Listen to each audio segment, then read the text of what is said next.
ராஜீவ்காந்தி.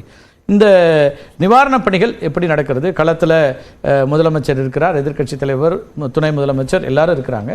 ஆனால் என்ன சவால் இருக்கிறது? எவ்வளவு தூரம் மக்களுக்கான நிவாரணங்கள் போய் சேர்ந்திருக்கு அல்லது பாதுகாப்பு உறுதி செய்யப்பட்டிருக்கு? மரியாதைக்குரிய அதிமுக சேர்ந்த அண்ணன் முன்னாள் சட்டமன்ற உறுப்பினர் பேசியது போல் திருவண்ணாமலையில் இந்த 7 பேருடைய உடல் அதை நம்ம காட்சிப்படுத்த பார்க்க முடிஞ்சது. நமக்கு ஒரு மன இறுக்கத்தை தருது. ஆனால் ஒரு அப்பாவி மக்கள் ஒரு இயற்கை பேரிடரில் இறந்து போயிருக்காங்க. அந்த ஆழ்ந்த இரங்கலை திராவிட முன்னேற்ற கழகத்தின் சார்பாகவும் தெரிவித்துக் கொள்கிறேன். அதே நேரத்தில் 2015ஆம் ஆண்டு தனிமனித தவறால் இதே நாளில் தான் டிசம்பர் 2ஆம் தேதி தான் ஒரு 300 பேரை பலி கொடுத்தது சென்னை மாநகர். அந்த 300 பேர்களுடைய ஆன்மாவின் மீது எனக்கு நம்பிக்கை இல்லை என்றாலும் அந்த அவர் இறந்து போனவர்களுக்காகவும் நாம் அஞ்சலி செலுத்த வேண்டிய நேரம் தான் இந்த நேரமாக இருக்கிறது. அந்த பேரிடரிலிருந்து நாம் என்ன கற்றுக்கொண்டோம், எதை கற்றுக்கொண்டோம் என்பதற்கு தனிமனித தவறுக்கும் இயற்கைக்குமான வித்தியாசம் இருக்கிறது. அண்ணன் சொன்னார், களத்தில் உங்களை கூட சொன்னார், நீங்கள் தலைப்பு அப்படி வச்சுருக்கலாம், பரவாயில்ல. இந்த களத்தில் முதலமைச்சர், களத்தில் எதிர்க்கட்சி தலைவர், களத்தில் துணை முதலமைச்சர், அமைச்சர்கள், அரசு எந்திரமும் அரசியல்வாதிகள், குறிப்பாக அதிமுக திமுக 2 கட்சி நிற்கிது, மற்ற கட்சியை பற்றி பேச வேண்டாம். ஆனால் இந்த களத்தில் முதலமைச்சருங்கிறது கருத்து இருக்கிறது அல்லவா? இது 2015 களத்தில் முதலமைச்சர் இருந்தாராங்கிற கேள்வி எங்களுக்கு இருந்தது. நாங்கள் அப்போ தான் கேட்டோம். எல்லா ஊடகங்களுமே முதலமைச்சரை, மரியாதைக்குரிய ரிட்டையர்டு மூத்த அதிகாரி இங்கே இருக்கிறார், சாட்சியாகத்தான் இருக்கிறார், முதலமைச்சரை தொடர்பு கொள்ள முடியவில்லை என்று மூத்த ஐஏஎஸ் அதிகாரிகள்லாம் போயஸ்கானிலிருந்து எங்கள் தகவல் வரலன்னு சொன்ன காலம் இருந்தது. ஆனால் இன்னைக்கு முதலமைச்சரும் எதிர்க்கட்சி தலைவரும் காத்திருக்கிறார்கள். இது ஆரோக்கியமான அரசியல். இது என்ன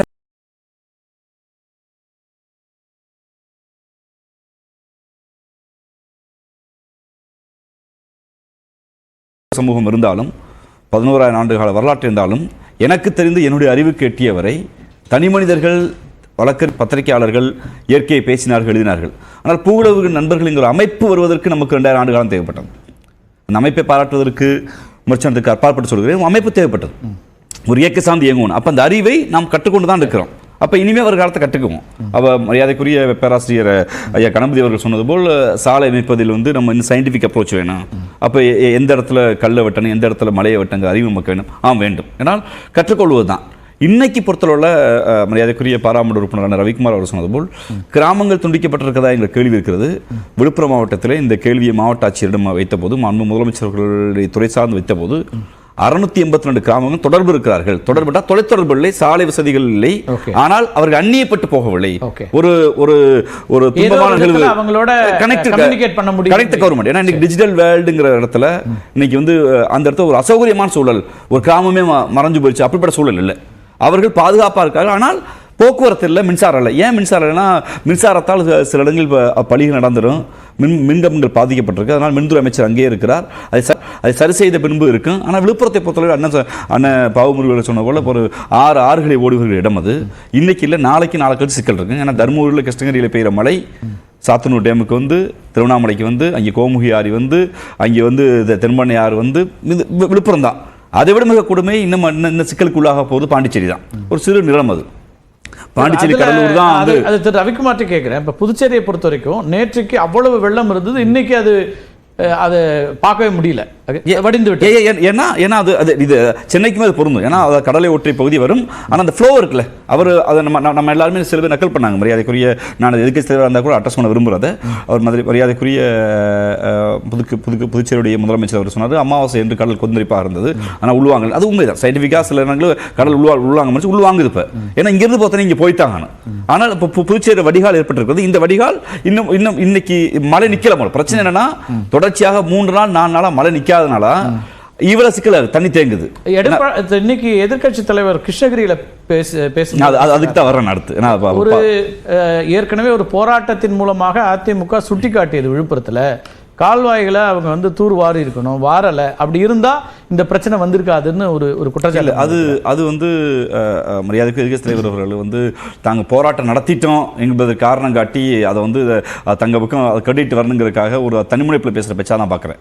ஏன்னா அந்த இடத்துல சிக்கல் இல்லை இன்னைக்கு. அதற்கு மாறாக சிக்கல் என்பது அவங்க போராடின விழுப்புரம் பக்கத்தில் சிக்கல் என்பது விக்கிரவாண்டிக்கு மேலேயும் திருவண்ணாமலையில் இருக்க கோமுகியார் அந்த இடத்துலையும் தான் சிக்கல் இருக்க ஒழிய அந்த இடத்துல சிக்கல் இல்லை. அது ஒரு எதிர்க்கட்சியாக போராடுறாங்க, ஆரோக்கியமானது. ஆனால் மிக முக்கியமான ஒன்றை நான் பேச விரும்புகிறேன். பயிர் பாதுகாப்பு குறித்து பேசியிருக்கிறார். மாண்பு முதலமைச்சர் அவர்கள் இன்று மிக தெளிவாக தோராயமாக இன்று எடுக்கப்பட்ட முதற்கட்ட எவ்வளவு பாதிப்புன்றதை குறிப்பிட்டிருக்காரு. 1,29,000 ஹெக்டேர்னு இருக்கு. ஆனால் அந்த பயிர் பாதுகாப்புக்கு நிவாரணத்தை கொடுக்க வேண்டிய இடத்தில் யார் இருக்கிறார் என்ற கேள்வி இருக்கிறது. ஒன்றிய அரசும் மாநில அரசுலேருந்து 49% இப்போ பணத்தை கொடுத்தது. 2% விவசாயிகள் போடலாங்க போது அந்த 2% நாங்களே கட்டிக்கிறேன்னு மாநில அரசு பொறுப்பேற்றது. ஆனால் இன்னைக்கு 49 விழுக்காடு கொடுத்த ஒன்றிய அரசு அது 25 மாத்திருச்சு. எப்ப மாத்துச்சுன்னா மரியாதைக்குரிய தன் விவசாயி என்று சொல்கிற ஐயா எடப்பாடி பழனிசாமி ஆண்ட போதுதான் மாத்தது. அது குறித்து அவர் வாய் திறக்கவும் இல்லை, மௌனமா இருந்தார். அந்த கள்ள மௌனம் தான் இதுவரைக்கும் எங்களுக்கு சிக்கல் இருக்கு. இப்ப பாண்டிச்சேரி சின்ன ஸ்டேட் 5000 அடிச்சிருச்சு. ஒரு பெரிய ஸ்டேட் அதாவது எவ்வளவு இழப்பு கணக்கு பண்ணணும். ஏன்னா உறுதியாக அதாவது கணக்கு நடக்குது, எவ்வளவு பாதிப்பு இருக்கு, இன்னும் அது மழை பெஞ்சுக்கு இருக்கு. அதாவது இடைக்கால நிவாரணம் அறிவிக்கணும் அதிமுக கோரிக்கை. நீங்க சொல்றது சரிதான். சின்ன ஸ்டேட்டுக்கு சின்ன பட்ஜெட், நமக்கு பட்ஜெட் இல்ல அது பட்ஜெட் முக்கியம் இல்ல, கணக்கெடுப்பு தான் முக்கியம். ஏன்னா தொடர்ச்சியாக இன்னும் நம்மளால கணக்கெடுப்பு எடுத்த முடியல, மழை பெஞ்சுக்கு இருக்கு, இடைக்கால நிவாரணம் வேண்டிய அப்ராக்சிமேட்டான இப்ப எடுக்கப்பட்டிருக்கு. அதாவது முழுமையா கணக்கிட வேண்டி இருக்குன்னு முதலமைச்சர் அதாவது இடைக்கால நிவாரணங்கிற கோரிக்கையை வைக்குது எதிர்க்கட்சி. பரவாயில்ல, அது ஆரோக்கியமான கோரிக்கை தான். முதலமைச்சர் தலைமையான அமைச்சரவை கூடிய அதை முடிவெடுக்கும். ஆனால் இங்கு பேச வேண்டியது என்னன்னா, இன்னைக்கு பாராளுமன்றத்தில் திராவிட முன்னேற்ற கழகம் ஒரு கவனஈர்ப்பை கொண்டு வந்த போல் அதிமுக ஏன் பேசல? வெள்ள நிவாரண நிதியை கடந்த காலங்களில் தூத்துக்குடிக்கும் சென்னைக்கும் கொடுக்கலையே, கொடுக்க வேணான்னு ஐயா தம்பிதுரை அன்னைக்கு பேசினார். அந்த அரசியலுக்கு போக முடியல. இன்னைக்கு விழுப்புரத்தில் மேல் நேற்று மாலை வந்தாரு. அண்ணன் சொன்னார் களத்தில் 3 நாள் களத்துக்கலாம். நேற்று மாலை வந்துட்டாரு. நாங்க கூட தவறா வந்து ஒரு பழைய புகைப்படத்தை எடுத்து கல்யாணத்துக்கு போயிட்டான்னு சொன்னோம். அது இல்லைங்க, அவர் நேர விழுப்புரத்துக்கு வந்தார். இன்னைக்கு ஊத்தங்கரைக்கு போயிட்டார். பரவாயில்ல, எதிர்க்கட்சி தலைவர் ஆக்டிவா இருக்கார், நம்புறோம்.